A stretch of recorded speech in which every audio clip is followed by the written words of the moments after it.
Got a news alert for you. A state of emergency has just been declared in St. Louis County following a night of violent protests. Now, last night, the protests, they began peacefully. They marked the one-year anniversary of the tragic death of Michael Brown, but quickly turned chaotic. Officers opened fire on a man after he allegedly opened fire on them. And then, of course, there was an extraordinarily violent weekend in Chicago, more so than normal. 41 people shot, 2 of them dead. So what's going on with our cities? I say they're up in flames. We have now Rob Taub, TV news commentator and political analyst, and still with us, Tammy Bruce. Rob, you know what? I mean, we see it all the time, and it happens over and over again, and it feels like it's no surprise, but it's extraordinarily tragic. What's going on with American cities that now are starting to go up in flames again? Well, if it's broke, fix it. What are we Well, doing? we know it's broken, but it's been broken for 5 decades. But it's getting worse and worse and worse, okay? In New York City this year, we've had 54 murders. In Chicago, year to date, 291, and it's a much smaller city. So what are we doing here? Well, now that we have de Blasio, that's another story, but differently than they've done there. I think that has to be addressed. What is it then? It's the political machinations of an old world, I hate to say this, but democratic political machine that is refusing to change. You hate to say it because you're a Democrat. Yes. Tammy? Well, look, I think we've seen it. It's Baltimore. It is Ferguson. It's New York. It's Chicago. Interestingly, though, it's not Charlotte. Right? It's not other cities where family and faith seem to play a role in the nature of the city itself. I think liberal leadership, forgive me, has created a problem of the destruction of what holds a community together. And when that destruction hits and there's no hope for the future, families are dispersed, you have those issues. And I think that's key in all the cities that we see really disintegrating. Can we put it down in a nutshell? For me personally, I think it begins with accountability.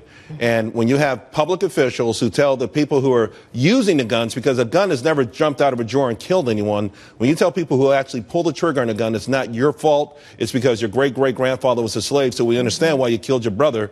I think that makes it a lot worse, Rob. Well, I've been looking at things in Chicago. Social media is a problem. There is a gang member, okay, Chief Keef. He's got a million. Chief Keef is a rapper, famous rapper out of Chicago. And he's a gangster. He's got 1 million Twitter followers, and I thought Chief Keef had more. I've been listening to Chief Keef's songs for at least 5 years now. Although this those are verified. No, listen, I know all about Chirac and all of that stuff. And Chief Keef, though, is a symbol of his community. He's not the cause of this. He's a symbol of it. But I'm saying, why don't the liberals, Tammy, say, hey, let's take a young kid, Chief Keef, who becomes a teenager. He's very successful, but he's also very influential. They do fan the flames of this stuff through social media. But why does it exist, and why do we excuse it? We excuse it, and it exists because it plays an important political role. It's a tool.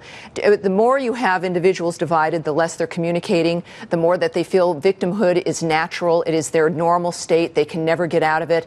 And when you feel that way, you're going to have to rely on government more. And the more successful you are, the more you think you've got hope, the more you're going to be politically aware and engaged. The left can't have that. They need people divided. But let me tell you what the left is going to do, okay? Because in New York City, we got Mayor Bill de Blasio. He's got a new proposal. It's going to take effect any moment now. It's going to take, in my mind, New York City back to the good old year, the decade of the 1970s. The welfare agency, I mean, remember, they cut work, though. You had to work to get welfare back when President Bill Clinton, by the way, a Democrat, pushed that through, had an amazing success rate. Participation among single women in the job market went from 40% to over 60%. Right. Poverty went down, and all of a sudden, Bill de Blasio wants to put in all kinds of programs. Let me tell you what's so stupid about this one. If you are deemed fully employable, you don't have to work. They'll still put you through programs, including English as a second language. Listen, New York City is so rich right now. I guarantee you 2 or 3 years from now, this kind of stuff, Rob, we will be poor. Everybody will be worse off because of this stuff. The hardest get on a scavenger hunt in New York City would be to find somebody who thinks Bill de Blasio is a good mayor. He's going to turn the city into what it once was, a barren wasteland. Something has to be done. He's trying to implement a program that has failed before. So why go back to it? Well, the reason they do it is because it is the conservative ideal that works. It is capitalism that works in the free market. That is antithesis to the liberal narrative. What we do know, fortunately, is whether it was Giuliani after Dinkins, whether it's Reagan after Carter, that Americans do come back when they're reminded about who who they are when the right policies are implemented. But as long as you have the left and liberals who can't admit that they're wrong and want to keep trying the old failed thing again, but what about the power of this also, though? The victimization stuff does keep these guys in power. I mean, it's a shame that Detroit, when they elected their first Democratic mayor, this is almost 50 years ago in the early 1960s, it was called the Paris of the West. It was the most enviable city in the world, arguably, and now it is this absolute unmitigated disaster. And we could go city by city by city, yet the Democrats have never voted out of power. So ultimately, is it just about power, even if you are destroying the lives of those who vote for you?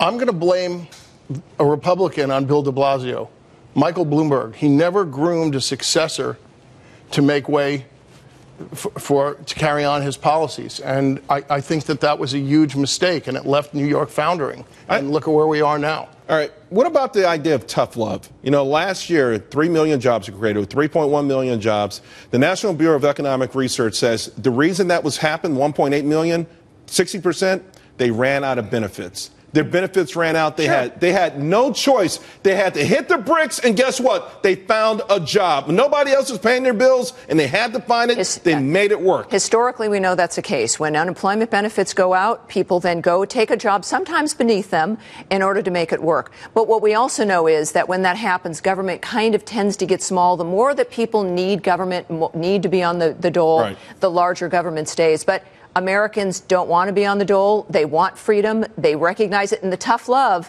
it's not even tough love. It's real love in making sure people remember who they are and they can get their dignity back. All right, I'm going to give you a breakdown of liberals. It's got to be real quick because they're yelling at me. You have sane liberals, you have knee-jerk liberals, and you have complete jerk liberals, which de Blasio falls under. So we have underfunded pension programs that can't pay for this. That has to change. See, here's a liberal, here's a Democrat. You should run for something. Maybe. All right, I think you did already. Hey,